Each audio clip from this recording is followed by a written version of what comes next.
اللهم صل على سيدنا ومولانا محمد وعلى آل سيدنا ومولانا محمد وعلى وسلم صلاة وسلام عليك يا رسول الله صلى الله تعالى عليه وسلم. بسم اللہ الرحمن الرحیم. یہ سورت کا نام سورہ رحمان ہے اور یہ مکہ شریف میں نازل ہوئی تھی. اس سورت میں اللہ تعالیٰ نے اپنی نشانیاں، اپنی قدرتیں ظاہر فرمائی ہیں اور انسان کو اور جناتوں کو یہ یاد دلائی ہے، اے انسان، اے جنات، تو میرا اتنا نافرمان ہے لیکن میں نے تیرے لیے کیا کیا کیا ہے اللہ تعالیٰ نے اس میں نازل فرمایا ہے. الرحمن علم القرآن، رحمان نے اپنے محبوب کو قرآن سکھایا. محبوب سے مراد یہاں پر میرا آقا صلی اللہ علیہ وسلم کی ذات ہے. یہ آیت اس وقت میں نازل ہوئی تھی کہ جب مکہ کے کافر یہ کہتے تھے کہ خدا کون ہے، مطلب ہم لوگ بتوں کو پوچھتے ہیں، یہ اللہ کون ہے اور یہ محمد کون ہے، اس طرح کی جب باتیں کر رہے تھے تو اللہ تعالیٰ نے سورہ رحمان کو پیدا فرمایا اور کہا الرحمن علم القرآن. رحمان وہ ہے جس نے اپنے محبوب کو قرآن سکھایا ہے، یعنی اللہ تعالیٰ وہ ہے جس نے اپنے محبوب کو قرآن سکھایا ہے. اب اس میں ایک وجہ اور بھی تھی کہ قرآن پاک جو نازل ہوا تھا تو مکہ کے کافر یہ کہتے تھے کہ قرآن پاک کوئی آسمانی کتاب نہیں ہے بلکہ انہوں نے اپنی طرف سے گڑھ لی ہے، اس میں قصے کہانیاں ہیں. اس لیے میرے آقا صلی اللہ علیہ وسلم کو اللہ تعالیٰ نے اس صورت کو نازل فرما کر یہ ثابت کر دیا کہ یہ جو قرآن ہے یہ کسی عام بشر کی کتاب نہیں ہے، نہ کوئی قصے کہانی ہے، بلکہ یہ میری کتاب ہے جو میں نے اپنے محبوب حضور پر نازل فرمائی ہے. تو یہ اس سے ثابت ہو گیا. اس کے بعد فرمایا خلق الانسان، انسانیت کی جان محمد کو پیدا فرمایا. یعنی ہم سنیوں کی اگر کوئی جان ہے تو میرے آقا صلی اللہ علیہ وسلم ہے، کیونکہ ہم انہی پر جان کو نچھاور کرتے ہیں، وہی ہمارے پیغمبر ہیں، وہی ہمارے رسول ہیں جن پر ہم ایمان لاتے ہیں. اگر کوئی انسان میرے آقا کا انکار کر دے تو وہ سمجھ لو اسلام سے خارج ہو گیا.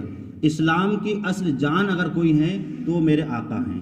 اس کے بعد فرمایا علمہ البیان، ما کانا وما یکون کا بیان انہیں سکھایا، مطلب حضور کو. ما کانا وما یکون سے مراد یہ ہے کہ میرے آقا صلی اللہ علیہ وسلم تو 1,24,000 کم بیش نبیوں کے بعد تشریف لائے، لیکن اللہ تعالیٰ نے جب سے آسمان زمین ہر چیز کو پیدا فرمایا ہے اس چیز کا آپ کو علم عطا فرمایا.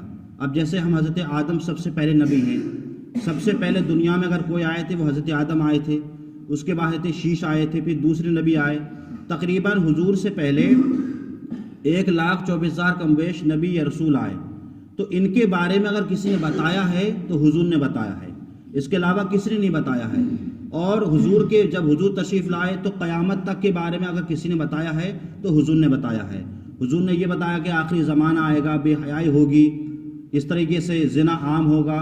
تو آج وہ حالات دیکھ رہے ہیں. تو میرے آقا صلی اللہ علیہ وسلم کو اللہ نے وہ علم عطا فرمایا ہے کہ حضور سے پہلے کے علم کو بھی آپ جانتے ہیں اور قیامت تک کے علم کو بھی آپ کیا ہے جانتے ہیں. اس کے بعد فرمایا الشمس والقمر بحسبان، سورج اور چاند حساب سے ہیں. حساب سے مراد یہ ہے کہ سورج بھی اپنے وقت پر نکلتا ہے، اپنے وقت پر چھپتا ہے، چاند بھی اپنے وقت پر نکلتا ہے، اپنے وقت پر چھپتا ہے. اس کا ایک دوسرا فائدہ یہ ہے کہ اگر چاند اور سورج نہ نکلیں تو دن رات نہیں ہوگی. جب دن اور رات نہیں ہوگا تو سمجھ لیجیے کہ ہفتہ نہیں ہوگا، جب ہفتہ نہیں ہوگا تو مہینہ نہیں ہوگا، جب مہینہ نہیں ہوگا تو سال نہیں ہوگا، جب سال نہیں ہوگا تو پھر ہم لوگ عمروں کو کیسے پہچانیں گے. تو گویا کہ جو دن رات، ہفتہ، مہینہ، سالیں، عمریں جو ہو رہی ہیں ہم لوگوں کی، یہ سب چاند اور سورج کی وجہ سے ہیں. کیونکہ سورج نکلتا ہے تو دن ہوتا ہے، جب سورج غروب ہو جاتا ہے رات آ جاتی ہے.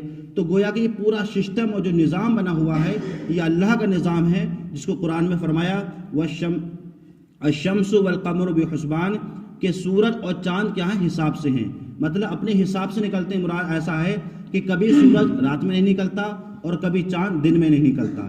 جس کو جس طریقے سے اللہ نے نظام فرما دیا ہے اسی طریقے سے سورج چاند اپنے نظام سے اپنے حساب سے چلتے رہتے ہیں. اس کے بعد فرماتا ہے والنجم والشجر یسجدان، اور سبزے اور پیڑے سجدے کرتے ہیں. کس کے لیے؟ رب کے لیے. آپ نے دیکھا ہوگا علماء فرماتے ہیں کہ جتنے درخت جو لمبے لمبے والے ہیں وہ سب کھڑے ہونے کی حالت میں اللہ کی عبادت کرتے ہیں.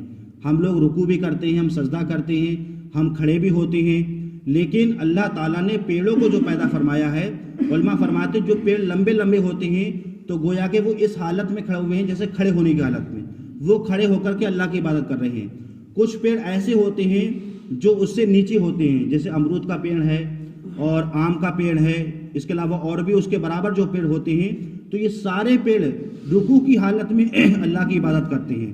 اور کچھ پیڑ سبزے ایسے ہیں جو زمین پر رہتے ہیں، جیسے کہ جو ہے پھلوں کی جو ہے بیلیں ہوتی ہیں یا اپنے ککڑی کی ہوں گی، یا بہت ساری اس طرح کی جو بیلیں ہیں، تو ساری بیلیں جو ہیں یہ سب سجدے کی حالت میں ہیں جو اللہ کی عبادت کر رہی ہیں۔ تو کل ملا کر کے دنیا میں کوئی بھی چیز ایسی نہیں ہے، چاہے وہ گھاس ہو، چاہے وہ پھل ہو، چاہے وہ پیڑ ہو، جو چیز تر ہے وہ سب اللہ کا ذکر کر رہی ہے۔ تو گویا کہ یہ کہا گیا وَالنَّجْمُ وَالشَّجَرُ يَسْجُدَانِ، اور سبزے اور پیڑ سب رب کے لیے کیا کرتے ہیں؟ سجدہ کرتے ہیں۔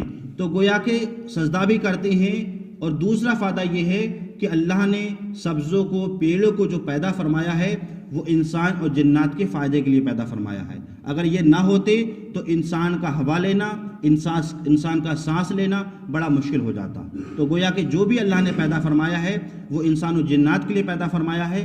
تو جب انسانوں کے لیے پیدا فرمایا ہے تو انسانوں کو چاہیے کہ وہ اللہ کا شکر ادا کرے، اللہ کا احسان مانے اور اللہ کی عبادت کرے۔ اللہ تعالیٰ مجھے بھی اور آپ کو بھی قرآن پاک سمجھنے کی، اس پر عمل کرنے کی توفیق عطا فرمائے۔